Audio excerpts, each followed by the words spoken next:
In this video, I'm going to talk about last part of the rule locus.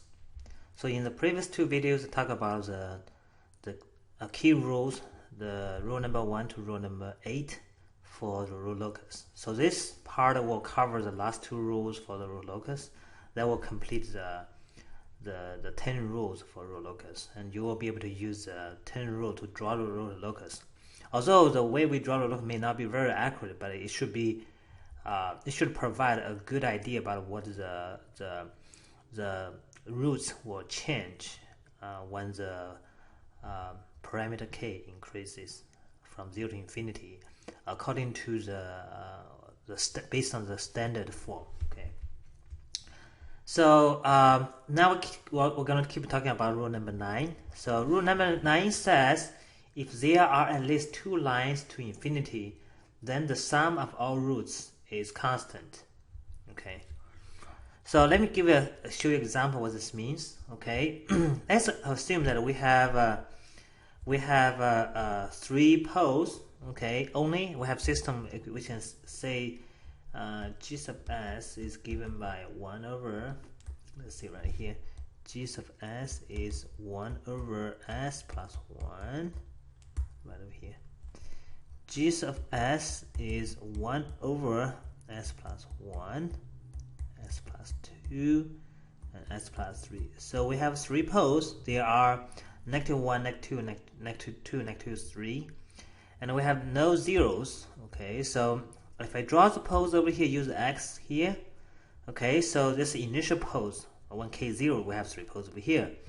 So we want to see how the pole will change for the standard form, the classic form. Classic is given by this. It's given by this is u sub s.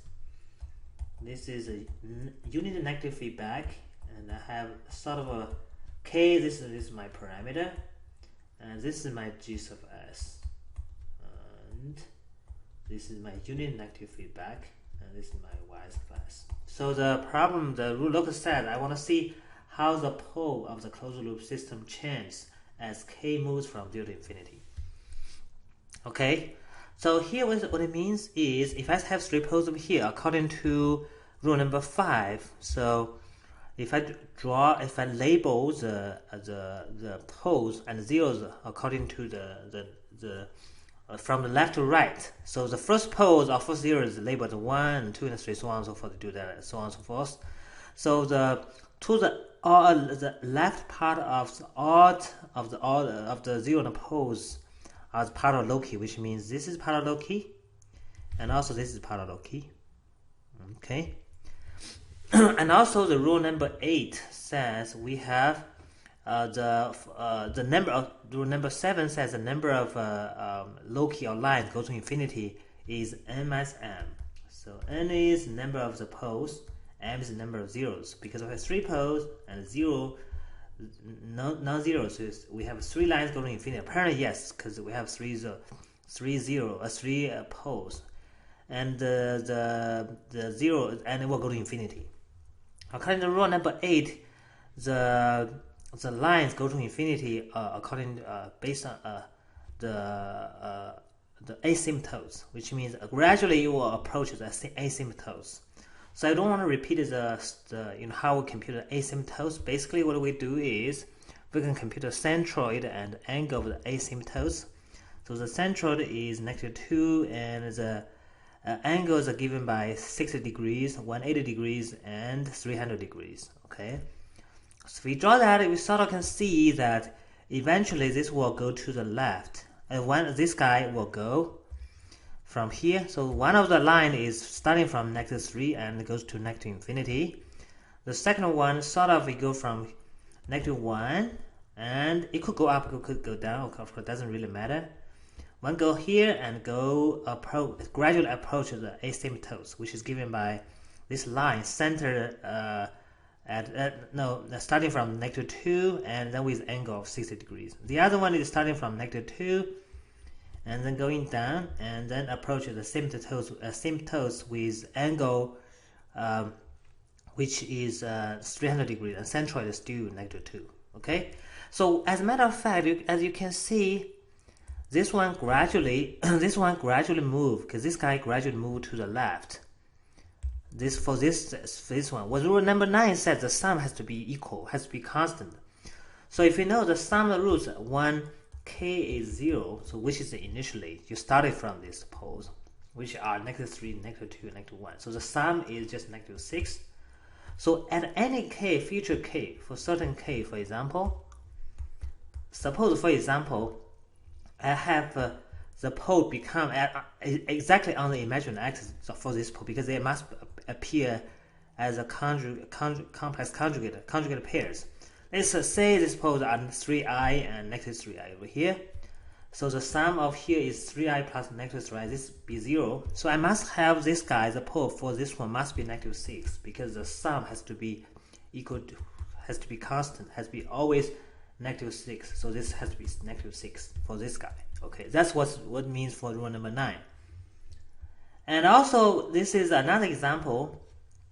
Let's say if I have only 2 poles over here, so apparently we have something like the g sub s is, for this one is 1 over s minus 1, s plus 4. Okay, you can sort of consider like that. So what happens is, again, according to what we mentioned, what we have for the rule number 5, so in between 1 and -4, this is part of Locus, because this is to the left of the odd. This is 1, this is the 2. So to the left of odd number of the 0 poles are part of Locus. A real part of the axis is real axis is part of Locus. So this is part of Locus, and then they split. Because we know the poles, the summation of poles, we have two. Of course, we have 2 lines go to infinity. So it satisfies the condition over here. So the sum has to be equal, be constant, because the sum for the initially is -4 plus 1, so it's -3. So eventually going to be every pair should appear as a pair. The sum should be -3. So you sort of can see eventually it must split here. When it leaves the real axis, it must be -3 over 2. Otherwise, it won't. This is at this point, because there's 2 poles there, they're the same. So it must be -3 over 2. And also this guy must go up and go down perpendicular. This is 90 degrees, and it's a straight line. The reason it's in the straight line, because if you move this one, either you move to the left or move to the right, because it must be a conjugate pair. Even move to left and right, the sum won't be -3. Won't be constant. That's why it must go up and down, straightforward. Okay. The next example I'm going to show you is a little bit different. Let's say we have 3 poles but 1 zeros. So which means you can sort of consider this is g sub s, which is 1 over only this s plus 2, s plus 3, s plus 1, and s minus 1. Sort of like that. So according to the rule number 5, we know in between this and in between this is part of Locus. Okay. Because this is the 2 lines are the real axis, which are to the left part of the odd number of the 0 poles. Okay, so the part of Locus. So one line is actually starting from -3 to -2. So that's one line. The other line is going to sort of separate at a certain point and then go up and down. The reason I can see it's going to move to the left is because this guy it's always increasing, because as k increases, always try to approach this one, which means increasing, which means this 2 has decreased. So this one has to gradually decrease as t goes. You have to make sure it decreases, it's gradually move to the left until once it reaches to this -2, this guy goes straight up. Okay, so this is what it looks like roughly. Of course, I don't know exactly what the numbers are here, and also how fast going to up and down, turn left, but generally speaking, we can say it's going to go up and then turn left and then still go up and then gradually. So this point would be, because the sum of the poles will be just equal to 1 plus -1 plus -2 plus -3, right? So this point would be, so at this point, when this guy approaches this point over here, so this becomes -2, right? Which is equal to, this is initially 1k 0. So when I go to this pole goes to this value, this actually k goes to infinity. So it goes to this value, so it's -2. Of course, this 2 value should be the same. Oh, this one's only poles. Let's correct this. The pose -3 plus -1 plus 1. So it's given -3. Okay. So this guy become once it approach. Once this -3 become -2, so it's become -2, and this guy, this 2, because they are right goes to infinity, right? So they must have the same. This one has the same real axis, which means it's going to be something. Because the imaginary part will cancel out. It must come as a conjugate pair. So it's the real part times 2. So we know the real part for this point. This point will be, this one will be -3. So this one will be just -1/2. Okay, we know this point will be -1/2. Okay, because the sum of the poles are constant. So this must be, this one must be -1/2 plus I times very big number, and the other one is -1/2 minus I times infinity, which basically when it goes ultimately you're going to approach this -1/2. Okay.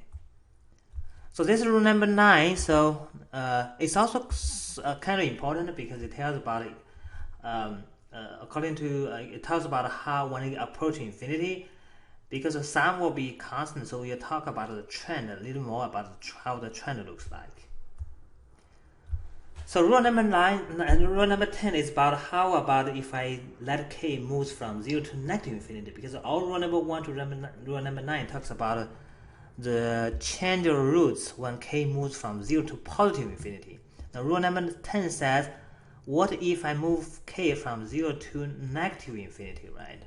So it says loci or lines from k for k from 0 to -infinity can be drawn by reverse rule number 5 and adding 180 degree to the asymptotes angles. Okay, so which means rule number 1 to rule number 9, except rule number 5 and rule number 7, we have to change. And number 8, we have to consider except rule number and the angle of the asymptote, other part should remain the same. So this is other part of rules 1 to 9 remain the same for 1k moves from 0 to +infinity, which is the same as the 1k moves from 0 to +infinity. Okay, so I'm going to show you a little bit what I mean by reverse rule number 5. It's a little bit complicated, a little bit hard to understand. So I'll give you an example, you know what this means. So according to rule number 5, it says to the left of the odd number of 0 in the poles of the real axis are the parallel loci. Okay. Now, so when you label your number of 0 in the poles, you label it from. So let's draw another one so we can do a comparison. This is the real part. This is the imaginary part. I'm going to do a comparison so you know what this really means. Okay. So let's say I have here. I do the same thing. So let's assume here the right hand side is this is for k. Let's use a different color. This is a k from 0 to -infinity. This is k from 0 to +infinity. Okay, that's the difference. Okay, so what for the when it moves from 0 to +infinity, we label it as this. We sort of label it as this way. This is 1 and 2 and 3. You label it from left to right, right to left. Well, when you go for k from 0 to -infinity, you do this direction. You label it from left to right. So it's 1, 2, and 3. Okay. So for this one, you say the left part of the odd number of the real axis this is parallel loci. This is parallel loci, and this is parallel loci. This is what we can say. Okay. Now for this one is to the right hand side. So the right hand side of the odd number. It's still odd number, but it's to the right hand side. Okay. So two things that different reverse the rule number 5. First one is how we label the poles and the zeros. So one is for k from 0 to +infinity, you label it from right to left. When k moves from 0 to -infinity, you label it from left to right. So you direct opposite, reverse it. The second one is to the left, one is to the right. So that's the difference. Okay. So the rule number 8 is fairly easy to understand because rule number 8 says we have asymptotes, we have centroid and the asymptote angles. The angle is given by phi a, which is 2q plus 1 divided by n minus m times 180. So you only have to add on plus 180 degrees. Okay, so that's it. So centroid will be the same. Okay. All right. So here I'm going to show you an example how we use all the 10 rules, maybe 9 rules, because either number 10, maybe most of the time we assume that k moves from 0 to positive infinity. It's not a k to the negative infinity. Okay. What we do is we give you an example showing how we use the general procedure that you may want to follow to plot the rule locus. Okay, so I'm going to show you an example first, and I'm also want to show you this rule locus is useful to give us an idea if a controller may work or not. Okay, sometimes it just tell us some controller does not work. We have to kind of find another algorithm and a controller, and also give us a feeling about what algorithm, what controller we should use. Okay, I'm going to show you an example, and I'll explain that later on. So first, I start with this example when we are given quite a standard negative feedback control system. So this is g sub s is here 1 over s squared minus s minus 2. So this is my given system, and suppose I have just a k proportional controller k over here, and I have a unit negative feedback. Okay, so my goal is to plot the poles of the closed loop system when k moves from 0 to infinity, which basically want to say if I give a control, I want to see what kind of control parameter I want to give. Let's say if I want a system be stable, okay, what k will make the poles be in the open left half plane. Okay, so here's what we do. So apparently this is already standard form. If it's not a standard form, the step 1 is we typically want to write a system in a standard form, which is a unit feedback, unit negative feedback with proportional control, and then the system. This is the standard form we have. If you already have form, yes, great. We don't have to do anything for step 1. Step 2 is we obtain the zeroth pose for the g sub s. So here, pay attention to the g sub s over here, which is not the closed loop form. It's the g sub s, the system over here. So the g sub s is right over here. It's not the closed loop transfer function. It's we should know it, and we know the g sub s does not include the k. Okay. So this is fairly easy. We have to just compute we set a 0 to the numerator denominator to be 0, and we figure out what is s values will give the solution. So our parameter for 0 is nothing because we don't have any solution over here. Okay. For the bottom one, s squared minus s minus 2. So we have this is s squared minus s minus 2. We set to be 0. So we got 2 solutions, which are 2 and negative 1. Okay. So now we can typically we use rule number 5 to figure out the portion of the real axis that are part of Locus. Okay, so let's draw the line over here. Okay, it's the real part, imaginary part. I first put 2 poles. Okay, of course, if you have 0, you also can put a 0 up there. Then you put a real part according to rule number 5 to the left of the odd number of the zeroth poles on the real axis is part of Locus.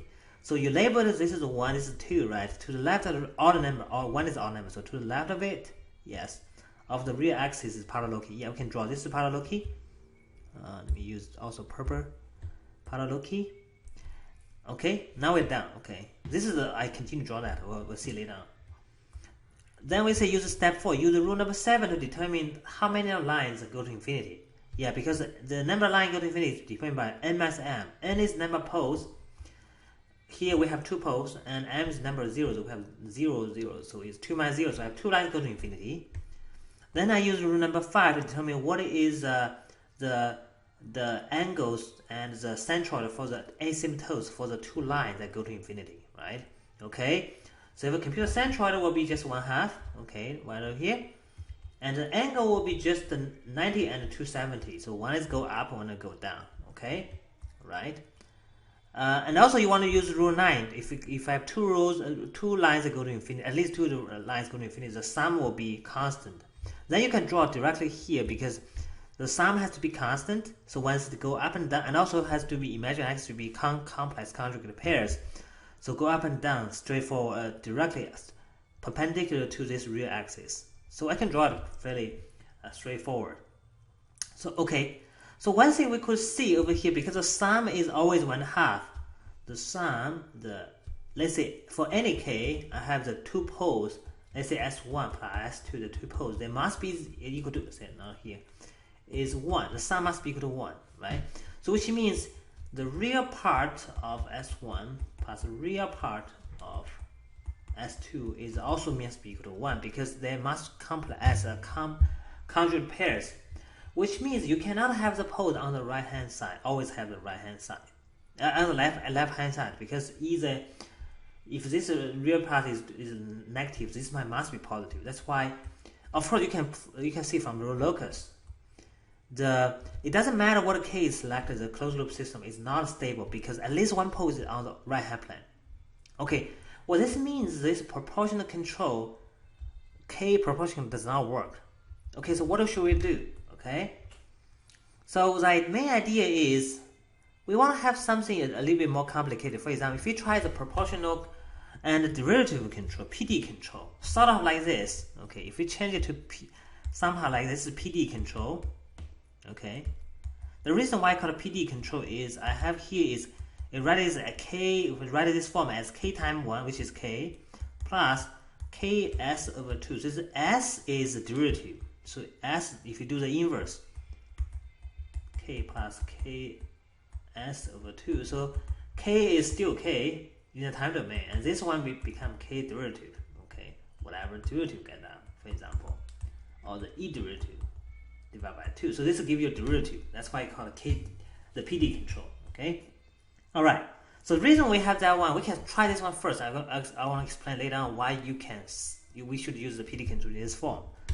Okay, once we do that, we can have this form. Apparently, this is not a standard form, so we have to write this one in a standard form, which means I can put a k still over here. I can absorb this part 1 plus s/2 to this g sub s. I get the new g sub s over here. Okay, so when I follow all the steps as I mentioned before, so you compare rows and poles and rows, but zeros. So zeros is you set s is -2. Okay. And the poles are s. This is the poles. It's still the same. It's still 2 and -1. So the pole doesn't change, but we have more zeros. One more zeros. So if I draw it over here, so I have 2 poles over here, and I have 1 zeros. Okay, I still use the rule number 5. Says determine which part of the real axis is part of Locus. So if we still label it, this is number 1, this is 2, number 3. Okay. Okay. So we can say this part between this one is part of Locus, and also this is part of Locus. Okay, so that's great. The other one is because this one we can compute the asymptotes. Okay, we only have 1 because how many lines go to infinity? So how many lines to infinity? So we only have 1 because n minus m. So n is number of poles. We have 2. Number of zeros, we got a 1, 0. So it's 1, 2 minus 1, which is 1. So we only have 1 line going to infinity, and this line will go to exactly to the. If you draw, we can use the rule number 8 to compute the centroid and asymptote angle. So basically you can see this line will go somewhere from some point over here and then go to negative infinity. That's what asymptotes. So naturally you can see this one has to split. Of course this one, because there are 2 lines, there are the 2 poles, because according to the one rule we mentioned before, this one must from pole to 0, right? So it is because it must from pole to 0. So you must split, then you go to merge here and you go to 0, right? So sort of one of this line will be starting from -2, go up, for example, and then go down and then go to 0. The other one is from pole to go here and go down and then go negative infinity. From what we see. So as you can see, there must be a point. So this is a critical point is here. When you somewhere for certain k, one is at imaginary axis. These 2 poles are imaginary axis. Okay. And beyond which you can see it's always to the left hand side, because this one goes to here, this go to here, okay, and then one of them go here, one of them go here. So anyway, it's always in the left half plane. So it's always we can see here is When k is greater than k star is when the two poles are on the imaginary axis. Once k is greater than that, we can say the poles are located in the open left half plane, which means the system is stable. So here, pay attention to here this summation of the poles is not a constant. The reason is we only have this condition is true only when we have two or more lines go to infinity. Now for this case, we only have one line go to infinity, so which means this one is not a constant. So here's also the reason you can sort of say why I can get a zero. You can sort of say once you get familiar with this procedure, once you have something like this, you want to intentionally include zeros to left half plane. So typically speaking, if you include more zeros to left half plane, will be great, because the line or the Loci must starting from poles and ending at zeros. If your zeros are in the left half plane, it must go there at a certain point. That's why if you put zeros somehow along this axis, it will help you, because this pole will eventually go there. The pole eventually goes there. That's why we want to include zeros. The key idea, I want to say, the key idea that we want a system stable is we design controller. The controller is designed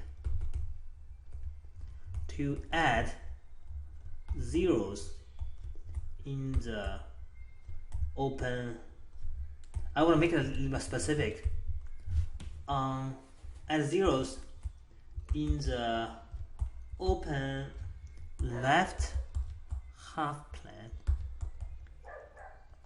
on the real axis. That will be the key concept why we do this. You add this one, once you add zero as this real axis, you sort of push the pole to that real axis, because the line will starting from zero to the pole. That's what is the key idea of including of the control design. Why I introduce PD design, PD control, and the PD control actually intentionally put zero on the left hand side. On the other side, if you get a zero here, it makes the system worse, because you will go there, eventually go there, all to the right hand side. Okay, so I hope this gives idea about the how do we draw rule locus, and also why rule locus is useful in many cases, in numerous cases, and also how do I use a rule locus to to help my control design, especially when the system is unstable. What kind of procedure, what kind of philosophy is used to design my control algorithm such that my system can be stable, and also it tells us what is the range of k that makes sure that my system is stable.